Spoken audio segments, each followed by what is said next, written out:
Hello friends, ఈరోజు మనం కూరపొడి ఎలా చేసుకోవాలో చూద్దామండి. వీడియోలో ఈ కూరపొడి అన్నిట్లోకి ఉపయోగపడుతుంది. మనకి ఆల్ ఇన్ వన్ అనమాట.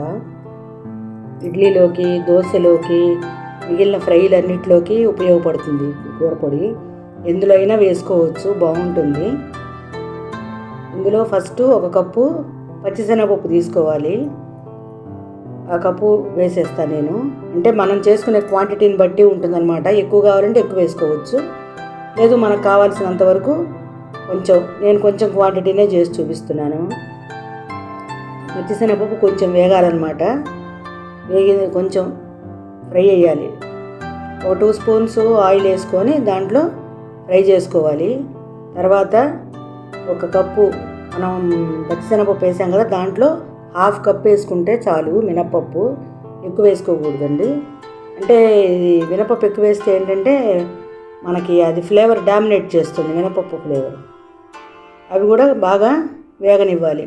అవి 1/2 వేగినవి అన్న తర్వాత మెల్లిగా సిమ్లో పెట్టుకొని కొంచెం కొంచెంగా వేయించుకుంటూ ఉండాలి. ఆ తర్వాత మనకి కారం సరిపడా ఎండుమిర్చి, నేను వేసిన దానికి ఆ కాయలు పడతాయి అన్నమాట. మేము కొంచెం కారమే తింటాము, అందుకని నేను ఈ కాయలు వేసాను. మీరు కావాలి అంటే ఇంకొంచెం వేసుకోవచ్చు, లేదా తగ్గించుకోవచ్చు. అది ఎవరి టేస్ట్ని బట్టి. కారం అనేది ఒక్కొక్కళ్ళు ఒక్కొక్క రకంగా తింటారు కదండి, అట్లా అనమాట. కారం వేసాను. తర్వాత ధనియాలు ఒక 2 స్పూన్స్ కానీ 3 స్పూన్స్ కానీ వేస్తే సరిపోతుంది. ఎక్కువ అక్కర్లేదు ధనియాలు. కొంచెం ధనియాలు వేయాలి. 1 స్పూను జీరా వేయాలి. అంటే మనకి అన్ని ఫ్లేవర్స్ కలుస్తేనే బాగుంటుందన్నమాట. అట్లాగే 1 స్పూను మెంతులు వేయాలి. ఎక్కువ అవసరం లేదు, 1 స్పూన్ చాలు. అదంతా అన్నీ కలిసేసరికి ఏంటంటే మనకి ఫ్లేవర్ బాగా వస్తుంది. కొంచెం మనం ఇప్పుడు పచ్చిశనగపప్పు ఏ కప్పుతో అయితే తీసుకుంటామో అదే కప్పుతోటి ఎండు కొబ్బరి ముక్కలు తీసుకోవాలి. లేదా మన దగ్గర కొబ్బరి పొడి ఉంటే పొడి అయినా వేసుకోవచ్చు. నా దగ్గర ముక్కలు ఉన్నాయి, అవి వేసానమాట. అవన్నీ కొంచెం 1/2 వేగాలి. 1/2 వేగిన తర్వాత అప్పుడు కొంచెం కరివేపాకు వేయాలి. 1 గుప్పెడు, మన చేతితోటి ఎంత పడితే అంత 1 గుప్పెడు కరివేపాకు వేసుకోవాలి. ఎందుకంటే మనకి ఆ కరివేపాకు ఫ్లేవర్ అనేది బాగుంటుందన్నమాట.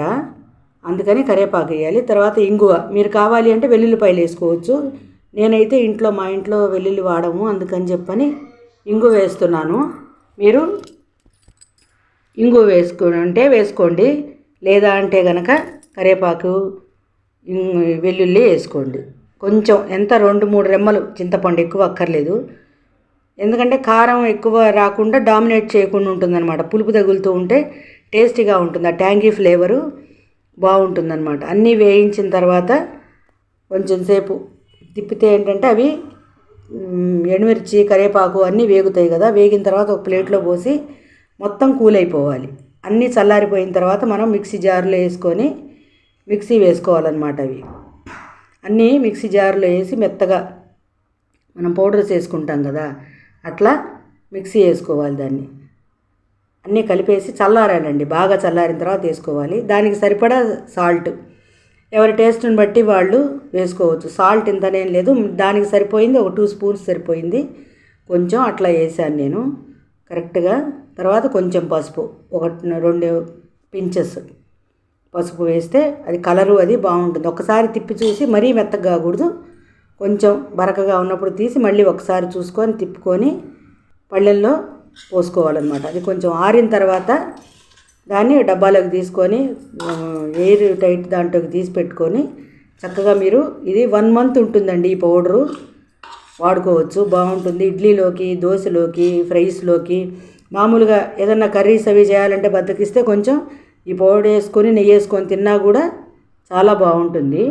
ఇవన్నీ మీరు ట్రై చేసి చూసి కామెంట్ చేయండి, లైక్ చేయండి, సబ్స్క్రైబ్ చేయండి. CKRS ఛానల్ని సబ్స్క్రైబ్ చేయండి. Okay friends.